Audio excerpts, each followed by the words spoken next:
Hello students, myself Akash Puri and welcome to the Akash Institute. Today we are going to discuss about 12th class most important topic. This topic is differentiation और इस differentiation को हम हिंदी में अवकलन कहते हैं।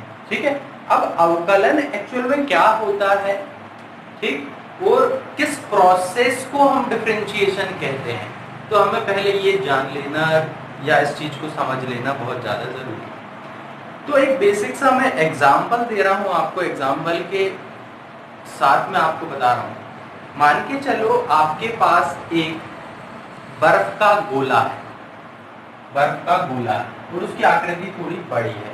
ठीक है, अब इस बर्फ का गोला है, सपोज आपको इसकी रेडियस पता है। ठीक है, तो ये बर्फ का गोला एक निश्चित समय के बाद, मान के चलो 5 मिनट बाद या 10 मिनट बाद, ये बर्फ कितनी पिघल जाएगी और वो गोला जो है वो कितना छोटा हो जाएगा। समझ आई बात, वो गोला कितना छोटा हो जाएगा। तो ये चीज हम किसकी सहायता से फाइंड कर सकते हैं? डिफरेंशिएशन की सहायता से फाइंड कर सकते हैं। एक दूसरी बात कि यदि आपके पास एक बर्फ की सिल्ला है, ठीक है, अब यदि ये बर्फ की सिल्ला है तो आपको इसकी लेंथ पता है, आप नाप सकते हो, ब्रेथ पता है, आप नाप सकते हो, हाइट भी आप उसका मेजर कर सकते हो। अब जब आपको लेंथ, ब्रेथ और हाइट पता है तो आप उसका वॉल्यूम निकाल सकते हो। ठीक है, वॉल्यूम निकाल सकते हो, या L into B into H, ये आपने इसका वॉल्यूम निकाल लिया।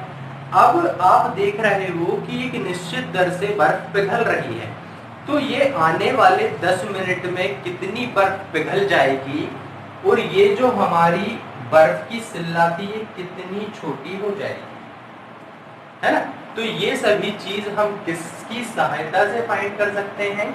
डिफरेंशिएशन की सहायता से इजीली हम फाइंड कर सकते हैं। तो पहली चीज आप ये समझ रहे हो, और दूसरी चीज आप ये समझो कि आपने देखा होगा, ध्यान दिया होगा, मैंने दोनों चीजों में बताया है कि दोनों चीजें छोटी हो रही हैं, दोनों चीजें छोटी हो रही हैं, मतलब उनमें परिवर्तन आ रहा है।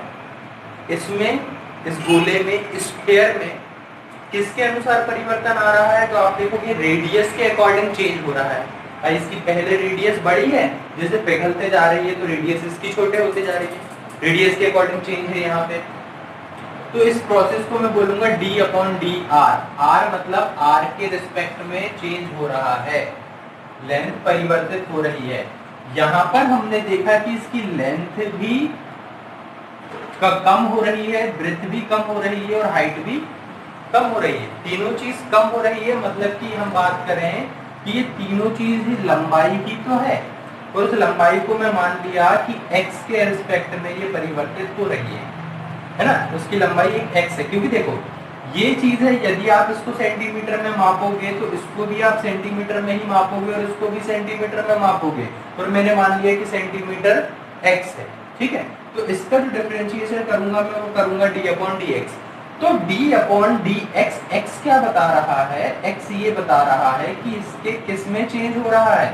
x में। x मतलब लेंथ। यहां मैंने क्या किया? d upon d are. r क्या शो कर रहा है? r शो कर रहा है चेंज को, परिवर्तन। समझ रहे हो? मतलब कि कोई चीज एक निश्चित समय के बाद बढ़ते बढ़ते कितनी बड़ी हो सकती है, उसको हम अवकलन से या डिफरेंशिएशन से फाइंड कर सकते हैं। या कोई चीज कम हो रही है तो एक निश्चित समय के बाद वो कितनी कम हो जाएगी, उसको हम डिफरेंशिएशन की सहायता से फाइंड कर सकते हैं। ठीक है, अच्छा, डिफरेंशिएशन का मतलब ये भी है, डेफिनेशन में कुछ इस तरह से भी बताते हैं कि डिफरेंशिएशन मतलब कि एक बड़ी प्रोसेस को छोटे छोटे भागों में डिवाइड करके उसको सॉल्व करना। एक बड़े प्रोसेस को छोटे छोटे पार्ट में डिवाइड करके उसको सॉल्व करना भी डिफरेंशिएशन है। लेकिन बेसिक कॉन्सेप्ट ये है। ठीक है, अब डिफरेंशिएशन को समझने से पहले, ये डिफरेंशिएशन को अच्छी तरह से हमें बन जाए, उसके लिए हमें सबसे पहले डिफरेंशिएशन के कुछ फार्मूलों को अच्छी तरह से मेमोराइज कर लें। फिर जिस तरह से हमने 10th क्लास में ट्रिग्नोमेट्री पढ़ी थी और ट्रिग्नोमेट्री पढ़ते समय हमने देखा था कि सबसे पहले हमें उसके फार्मूलों को अच्छी तरह से मेमोराइज करना पड़ता है, तो इसी तरह डिफरेंशिएशन भी है। और डिफरेंशिएशन जो टॉपिक है ये फार्मूला बेस्ड टॉपिक है, तो इसमें कुछ बेसिक फार्मूला हैं, उन फार्मूलों को आपको अच्छी तरह से मेमोराइज करना है। तो हम वो फार्मूला देख लेते हैं कि कौन कौन से फार्मूले हैं। तो पहली मैं बात कर रहा हूं कि d/dx, x के ऊपर कोई पावर है सपोज n, ठीक है। तो n का जो डिफरेंशिएशन होता है बेटा, मतलब पावर का जो डिफरेंशिएशन होता है वो होता है n x⁻n-1। ठीक। दूसरी बात मैंने कहा कि डिफरेंशिएशन है d/dx, sin x का डिफरेंशिएशन क्या होता है, तो sin x का डिफरेंशिएशन होता है cos x। तीसरी बात मैंने कही कि डिफरेंशिएशन इसका cos x का, तो cos x का डिफरेंशिएशन जो होता है वो होता है माइनस sin x। फिर मैंने बात की sin cos 10 की बात कर लूं मैं, तो 10x का जो डिफरेंशिएशन होता है वो होता है sec² x। फिर इसके बाद मैं बात कर लूं cot की, तो cot x का जो डिफरेंशिएशन होता है वो होता है माइनस cosec² x। क्लियर। फिर हमने बात की कि sec x का डिफरेंशिएशन, तो sec x का डिफरेंशिएशन जो होता है वो होता है sec x tan x, ठीक है। फिर नेक्स्ट बात हमने कहा कि d/dx cosec x का डिफरेंशिएशन क्या होता है, तो cosec x का डिफरेंशिएशन जो होता है वो होता है minus cosec x into cot x, ठीक है। अब आगे की बात समझो, मान के चलो 8th जो है वो है हमारा कि e⁻x है, तो e⁻x का डिफरेंशिएशन e⁻x ही होता है। और देखते हैं आगे फार्मूला। यदि मैंने बात की कि d/dx है और log x है, d/dx log x है, तो log x का जो डिफरेंशिएशन होता है वो होता है 1/x, ठीक। फिर हमने बात की 10th नंबर में कि d/dx √x का जो डिफरेंशिएशन होता है वो होता है 1/2√x, ठीक है। नेक्स्ट है d/dx e⁻x का डिफरेंशिएशन होता है e⁻x log e a, ठीक। 12th नंबर पे हम देख रहे हैं कि जो डिफरेंशिएशन है d/dx है ना, ये हम बात कर रहे हैं कि sin इनवर्स x का, किसका, sin इनवर्स x का डिफरेंशिएशन क्या होगा, तो sin इनवर्स x का डिफरेंशिएशन होता है 1/√1 minus x², clear, 1/√1 minus x²। 13 हमने देखा कि d/dx है cos इनवर्स x है, तो ये होगा -1/√1 minus x², clear. 14th number पे हमने देखा कि d/dx है sin cos 10 की बात कर लूं मैं, tan इनवर्स x होता है 1/1 प्लस x²। 15th नंबर पे बात कर रहा हूँ कि d/dx cot इनवर्स x जो होता है वो होता है -1/1 प्लस x², क्लियर। साइन हो गया, cos, tan, cot। अब sec की बात कर लेते हैं, तो 16th नंबर पे हो गया हमारा डिफरेंशिएशन किसका, sec इनवर्स x का। sec इनवर्स x का होता है 1/x√x² माइनस 1। तो 17 हो गया हमारा d/dx cos sec inverse x जो हो गया वो हो गया -1/x√x² माइनस, ठीक है। अच्छा, एक चीज और समझना आप, थोड़ी सी बात ये है कि 18th नंबर में मैं बात बता रहा हूँ कि d/dx है ना, यदि x अकेला है x अकेला है, तो x dx के साथ मिल जाएगा, मतलब आप इसको ऐसे लिख सकते हो dx अपॉन dx, है ना। d के साथ x मिल जाएगा तो dx अपॉन dx, मतलब ये जो x है इसकी वैल्यू आएगी 1, समझे। मतलब सिर्फ यदि x का डिफरेंशिएशन आप करोगे तो x की डिफरेंशिएशन की वैल्यू कितनी होगी, 1 होगी। अच्छा, डिफरेंशिएशन के बाद यदि कोई भी नंबर आता है, कोई भी नंबर आता है, जैसे मान के चलो कि 5, 10, 15, 16 कुछ भी हो, है ना, एक्स वाई जेड, तो उस नंबर का यदि मैं x के रिस्पेक्ट में डिफरेंशिएशन कर रहा हूं तो उसकी वैल्यू हमेशा क्या आएगी, 0। कोई भी नंबर 5 हो, 10, 15, 20 कुछ भी हो, उसका यदि मैं डिफरेंशिएशन करूंगा तो उसकी वैल्यू क्या आएगी, 0 आएगी। अब बात समझना, इन्हीं क्वेश्चन को, इन्हीं फार्मूलों को मैं थोड़ा सा आपको एक्सप्लेन कर देता हूं यहाँ पे। जैसे हमने बात किया, पहला जो फार्मूला है हमारा वो है d अपॉन dx और x to the power n, मतलब कि आपके पास कुछ ऐसा लिखा है d अपॉन dx और x टू दी पावर मान लो 5 है ना, n को क्या कर दिया हमने, क्या लिख दिया, 5 है, ठीक है।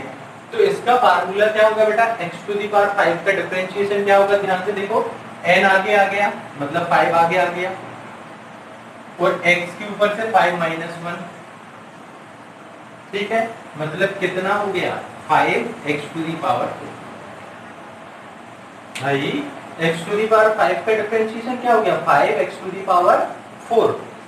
अब यदि मैं बात करूं कि d upon dx x to the power 11 है ना, तो इसका डिफरेंशिएशन कैसे होगा, 11 आगे आएगा, x to the power 11 minus 1 हो जाएगा, हमेशा पावर में 1 माइनस होगा, 11x to the power 10। Clear है। चलो एक तरीके से एक चीज और देखते हैं हम कि यदि कुछ ऐसा हो कि 1 अपॉन एक्स स्क्वायर हो जाए, है ना, 1 अपॉन एक्स स्क्वायर हो जाए, तो हम इसका डिफरेंशिएशन कैसे करेंगे। तो आप देखो, मैंने तो यहाँ कहीं ऐसा कुछ बताया ही नहीं, तो इसको डिफरेंशिएशन करने के लिए आप इसको कुछ इस तरह से लिख सकते हो, d upon d x square ऊपर जाएगा तो x to the power minus 2 होगा, बस फार्मूला लग जाएगा फर्स्ट वाले। क्या होगा, जो n था n आगे आ गया, मतलब -2 आगे आ गया, तो x टू दी पावर -2 -1, देखो ना, -2 -1 मतलब कितना हो गया, -2 और x to the power -3 means -2 upon x to the power 3, ठीक है, ये डिफरेंशिएशन हो गया। चलो ये इस तरह से हम पहले वाले क्वेश्चन को कर लेंगे, पहले वाले फार्मूले का उपयोग करेंगे। दूसरा तो सिंपल सा है, जहां भी साइन लिखा दिखेगा वहां cos लिखना है, cos लिखा दिखा तो साइन होता है, tan का sec स्क्वायर, cos का minus cos x square, sec का sec x tan x, cos x का cos x cot x, ठीक है। बाकी तो बेसिक चीजें हैं, ये कहीं भी लिखा दिखेगा तो इसकी जगह फार्मूले का हमें उपयोग करना है। तो यदि आपको डिफरेंशिएशन टॉपिक को बहुत अच्छे से समझना है तो आप इन सभी फार्मूलों को बहुत ही अच्छी तरीके से मेमोराइज कर लीजिए, ठीक है। Please pause the video, note it down. चलिए अब डिफरेंशिएशन से रिलेटेड हम कुछ क्वेश्चंस देख लेते हैं, जिसमें मैंने कुछ 3 बेसिक क्वेश्चंस लिए हैं, तो हम किस तरह से इनका डिफरेंशिएशन करेंगे। तो समझो, ये एक पूरा जो वैल्यू दी हुई है ये एक्चुअल में एक फंक्शन है ना, 2 फंक्शनों को जोड़ा गया है। तो हम जानते हैं कि किसी भी फंक्शन को हम fx बराबर y लेते हैं, है ना, fx इक्वल टू y लेते हैं, तो ये जो वैल्यू दी होती है एक्चुअल में y के इक्वल दी होती है, ये आप मान सकते हो। तो जब हमने सॉल्व किया तो मैं कुछ इस तरह से लिखूंगा, y बराबर मुझे क्या दिया है, sin x plus cos x दिया, ठीक है। और अब मुझे इस चीज को क्या करना है, डिफरेंशिएशन करना है। तो डिफरेंशिएशन का जो सिंबल होता है वो क्या होता है, d अपॉन dx। तो d अपॉन dx y के साथ भी हुआ और d अपॉन dx इस तरफ भी हुआ, ठीक है।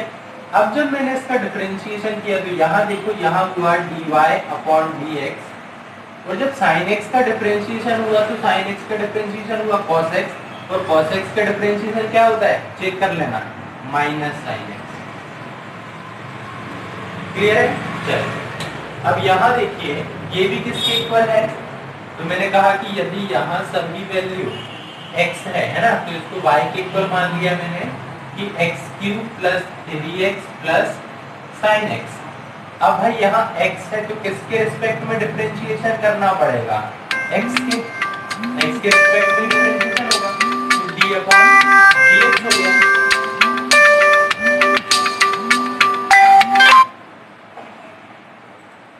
क्या हो गया आपका dy/dx, मतलब d/dx हो गया। अब d/dx इस पूरे का डिफरेंशिएशन करोगे तो x³ plus 3x plus sine x होगा। अब ये डिफरेंशिएशन सबके साथ लिखा जाएगा, मतलब d/dx x³ के साथ, बात ध्यान से सुनना आप, ठीक है। x³ का डिफरेंशिएशन तो हुआ, परंतु 3x का डिफरेंशिएशन होगा जिसमें 3 का डिफरेंशिएशन नहीं होगा, सिर्फ किसका होगा, x का। तो 3 को लिख लेंगे यहाँ आगे और क्या लिखेंगे अंदर, d/dx इंटू x। फिर क्या करेंगे, sin x का डिफरेंशिएशन, तो d/dx sin x, ठीक है। अब हम बात कर रहे हैं कि x³ का जो डिफरेंशिएशन होता है, तो ध्यान देना 3x⁻³ -1 कैसे होता है, प्लस 3 x का डिफरेंशिएशन क्या बताया था मैंने, d/dx, x का डिफरेंशिएशन 1 होता है, प्लस sin x का डिफरेंशिएशन cos x होता है। मतलब क्या मिला, 3x² plus 3 plus cos x। Clear. अब हम देख रहे हैं लास्ट क्वेश्चन जो है वो है e⁻x प्लस 2 sin x और 526। तो इसका जब मैं डिफरेंशिएशन करूंगा तो मैंने लिया y बराबर e⁻x plus 2 sin x plus 526। तो जब मैंने डिफरेंशिएशन किया तो dy/dx आया, तो डिफरेंशिएशन सबका होगा। तो जब सबका डिफरेंशिएशन होगा तो अब मैं डायरेक्ट बता रहा हूँ, है ना, डायरेक्ट कर रहे हैं कि भाई e⁻x का डिफरेंशिएशन यदि मैं करूंगा तो e⁻x का डिफरेंशिएशन तो e⁻x होगा। अब 2 sin के साथ है तो भाई 2 का तो कोई डिफरेंशिएशन नहीं होगा, 2 को तो आप एज इट इज उतार दो, क्योंकि 2 इसके मल्टीप्लाई में है, तो 2 एज इट इज उतर जाएगा, sin x का डिफरेंशिएशन हो जाएगा, और sin x का डिफरेंशिएशन क्या होगा भाई साहब, sin x का डिफरेंशिएशन होगा cos x। 526 हो, 6000 हो, 50,000 हो, कुछ भी हो, यदि वो रियल नंबर है या कोई भी नंबर है तो उसकी वैल्यू या डिफरेंशिएशन करने पर क्या देगा, 0 देगा। तो dy/dx मेरी डिफरेंशिएशन क्या निकल कर आया, e⁻x plus 2 cos x। Clear है, चलो okay, please pause the video, note it down. चलिए अभी हमने क्वेश्चन देखा कि y बराबर sin x plus cos x है। तो जब sin x plus cos x है तो अलग अलग हमने सेपरेट लिया और अलग अलग हमने उसका डिफरेंशिएशन कर दिया, ठीक है। परंतु यदि ये कुछ इस तरह से होता, suppose y is equal to sine x into cos x होता, ठीक है, तो हम इस चीज का साइन x का और cos x का डायरेक्ट डिफरेंशिएशन नहीं कर सकते, ठीक है। यदि इनटू में है तो हम इसका डायरेक्ट डिफरेंशिएशन नहीं कर सकते हैं। इसका डिफरेंशिएशन करने के लिए हमें ध्यान देना पड़ेगा कि ये हमारा पहला पार्ट होता है और ये हमारा दूसरा पार्ट होता है, ठीक है।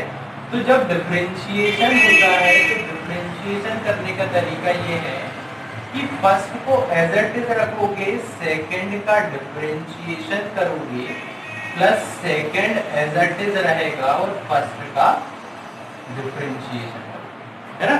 फर्स्ट वैसे ही, सेकंड का डिफरेंशिएशन, प्लस सेकंड वैसे ही फर्स्ट का डिफरेंशिएशन। ऐसा कब लगेगा ये फार्मूला, जब दोनों फंक्शन किसमें हो, मल्टीप्लाई में हो। तो ध्यान दो कि जब मैंने डिफरेंशिएशन किया मतलब dy/dx, फर्स्ट वैसे ही, फर्स्ट क्या है मेरा sin x d/dx, सेकंड क्या है मेरा cos x, प्लस सेकंड क्या है cos x, और डिफरेंशिएशन dy/dx किसका, फर्स्ट का, फर्स्ट क्या है मेरा sin x।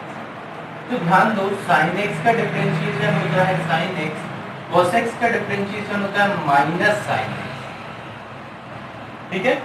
cos x का डिफरेंशिएशन मतलब cos x as it is, और sin x का डिफरेंशिएशन क्या होता है cos x, मतलब क्या बना minus sine square x plus cos square x, इसका डिफरेंशिएशन हुआ ये sine x into cos x का।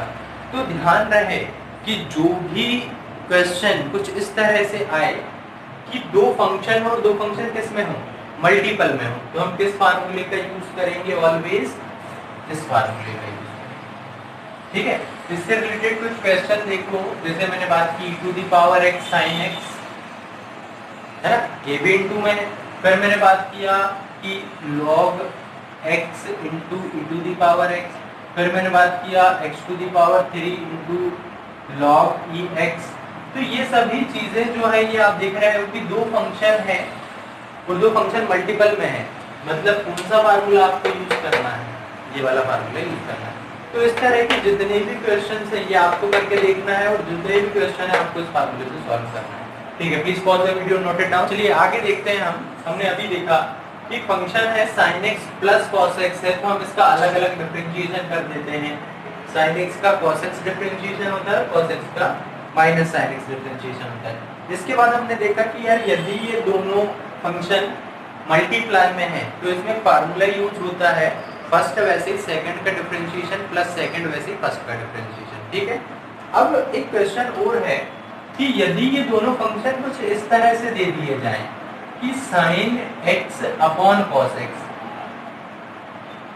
मतलब अपॉन में भी कोई चीज हुआ हो, है ना, एक रेशनल नंबर टाइप हो जिसमें न्यूमरेटर भी हो और डिनोमिनेटर भी हो। एक ऐसा फंक्शन हो जिसमें न्यूमरेटर मतलब अंश भी हो और हर भी हो, डिनोमिनेटर भी हो। अब आप बोलोगे सर ये तो बहुत आसान है। हाँ बिल्कुल आसान है, क्योंकि sin x upon cos x तो हो जाता है tan x, और सर आपने ही तो लिखवाया है कि sec x का डिफरेंशिएशन मतलब tan x का डिफरेंशिएशन sec स्क्वायर x होता है। हाँ होता है बिल्कुल, इसका डिफरेंशिएशन sec स्क्वायर x ही होगा, है ना। लेकिन चलो ये तो सिंपल सा फंक्शन है। यदि कोई फंक्शन इस तरह से आ जाएगा कि e to the power x plus sine x upon x cube plus log x, अब इस क्वेश्चन को आप किस तरह से सॉल्व करोगे? तो इस तरह के क्वेश्चन को सॉल्व करने के लिए आपको एक फार्मूला ध्यान में रखना पड़ेगा। वो फार्मूला क्या है? जैसे हम बात करें कि एक रेशनल नंबर है, ऊपर वाली जो संख्या है उसको हम कहते हैं अंश, कहते हैं जिसको हम कहते हैं न्यूमरेटर, और नीचे वाले को हम कहते हैं हर, जिसको हम कहते हैं डिनोमिनेटर, है ना। तो जब हम डिफरेंशिएशन करते हैं मतलब dy बाई dx करते हैं तो न्यूमरेटर वैसे ही, जब हम इसका डिफरेंशिएशन करेंगे तो डिनोमिनेटर वैसे ही, नीचे वाले को वैसे ही लिखेंगे और अंश का हम डिफरेंशिएशन कर देंगे। अंश मतलब किसका? न्यूमरेटर का। समझ आई बात? Denominator as it is, numerator का differentiation minus numerator as it is और डिनोमिनेटर का डिफरेंशिएशन डिवाइडेड बाय डिनोमिनेटर या हर का स्क्वायर। समझ आई बात? तो ऐसे क्वेश्चन जिसमें न्यूमरेटर भी हो और डिनोमिनेटर भी हो, उस तरह के क्वेश्चन में हम इस फार्मूले का यूज करते हैं हर तरह के क्वेश्चन में। ठीक है, तो हम देखते हैं कि ये किस तरह से सॉल्व होगा।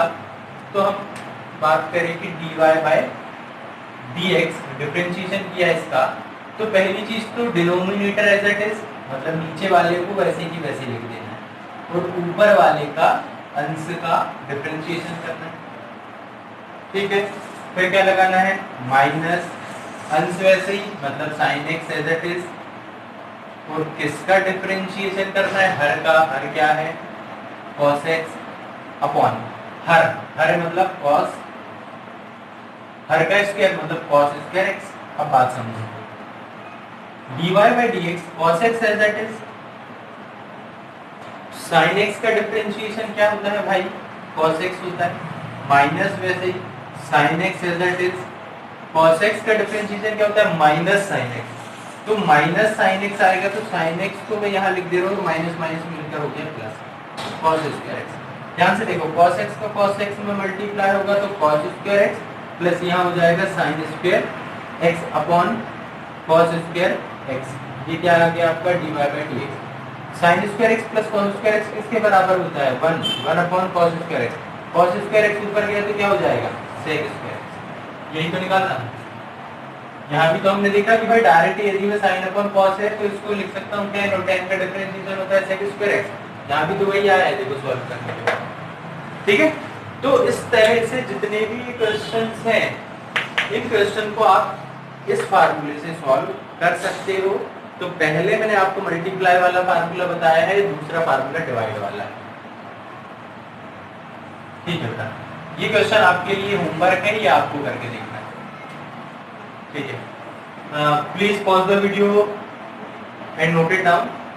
इसके बाद नेक्स्ट क्लास में हम इससे आगे के क्वेश्चंस देखेंगे और थोड़ा और देखेंगे।